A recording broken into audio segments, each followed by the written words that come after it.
Je pense que c'est important de montrer à quel point on peut faire la différence quand on est à Berne. Je pense que c'est important de dire que cette voix-là, elle joue un rôle, que c'est pas anodin, que du coup il faut aller voter parce que ça fait une différence. Je suis Lisa Mazzone, je suis conseillère aux États. Je représente le canton de Genève dans la Chambre des cantons du Parlement. Et puis, je suis aussi une maman de 2 jeunes enfants. J'ai beaucoup de plaisir à faire ce travail, à représenter les intérêts de Genève, à défendre des convictions au sein du Conseil des États. Et quand un enfant vous demande qu'est-ce que vous faites dans la vie, qu'est-ce que vous lui répondez? C'est une question qu'on me pose souvent, vu que j'ai affaire à des enfants en tant que jeune mère.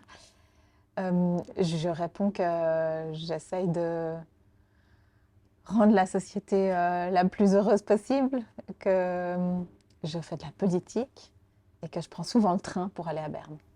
Est-ce qu'il y a une anecdote justement au départ, peut-être dans l'enfance ou l'adolescence, qui a vraiment déterminé votre engagement? Je viens d'une famille dans laquelle il y avait des personnes engagées. Mon père était lui-même en politique au niveau local, mais c'est surtout une famille qui était elle-même très engagée dans sa manière de vivre. On avait très tôt des panneaux solaires. Il y avait une conscience écologique très très forte.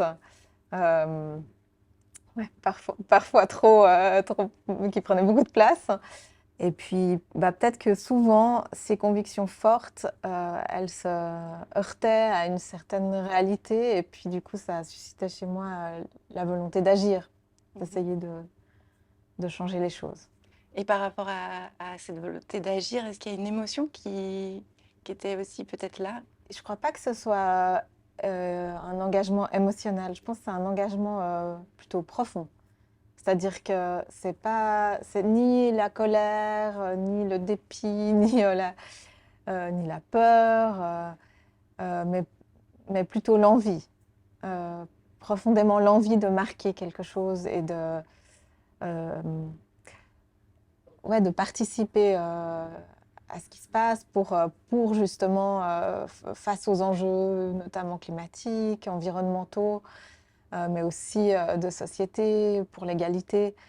Il y a il y a quelque chose qui me démange. Je dois faire quelque chose. Je ne peux pas juste regarder.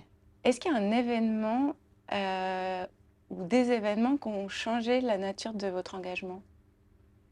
Oui, je pense que l'arrivée des enfants, ça change le point central. Enfin, tout à coup, les enfants, ils prennent toute cette importance dans la vie et puis ça permet aussi d'avoir un peu de distance. Enfin, moi, ça m'a beaucoup aidé à avoir de la distance par rapport à la politique. Ça veut dire aussi, avoir de la distance, c'est aussi la chance, ou moi je l'ai vécu comme ça, la chance de pouvoir parfois être plus reposée, voir les choses plus sereinement. Et puis ça change évidemment la nature de mon engagement parce qu'on pense à leur futur, hein. On se demande dans quel monde ils vivront. Et du coup, ça rend l'engagement encore plus nécessaire. En venant de Genève, comment est-ce que vous faites pour placer les intérêts du canton à Berne? Est-ce qu'il y a des trucs, des astuces, des techniques?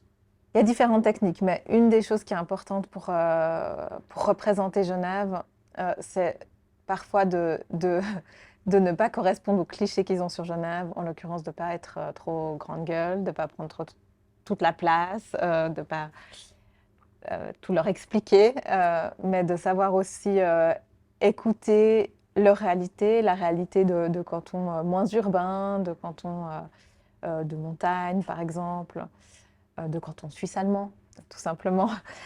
Euh, et ça, c'est important. Je pense que c'est important d'être à l'écoute. En fait, je pense que en politique de manière générale, mais en particulier au Conseil des États, plus on écoute l'autre, et plus ça va être possible aussi de créer un contact pour faire avancer les intérêts de Genève. Et puis, le caractère agricole de Genève qui est constamment méconnu et oublié, je pense que ça a pu jouer un rôle, notamment on a parlé d'aménagement du territoire, et là j'ai beaucoup travaillé sur une loi qu'on est en train de développer.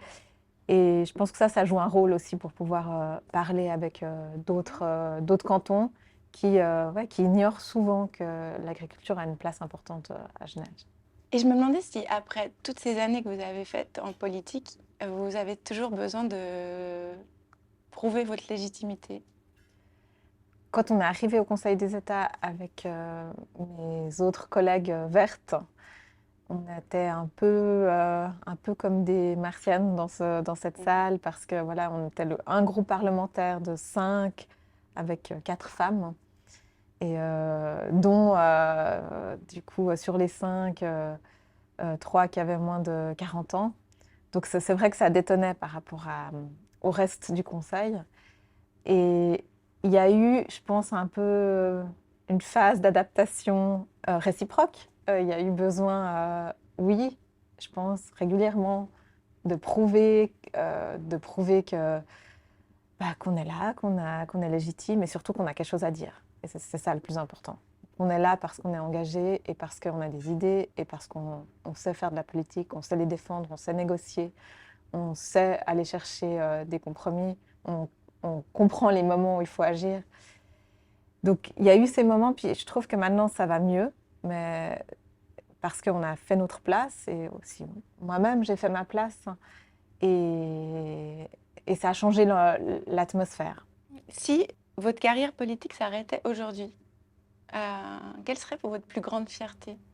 Ben, dans cette législature, je pense qu'il y a plusieurs projets que j'ai pu influencer.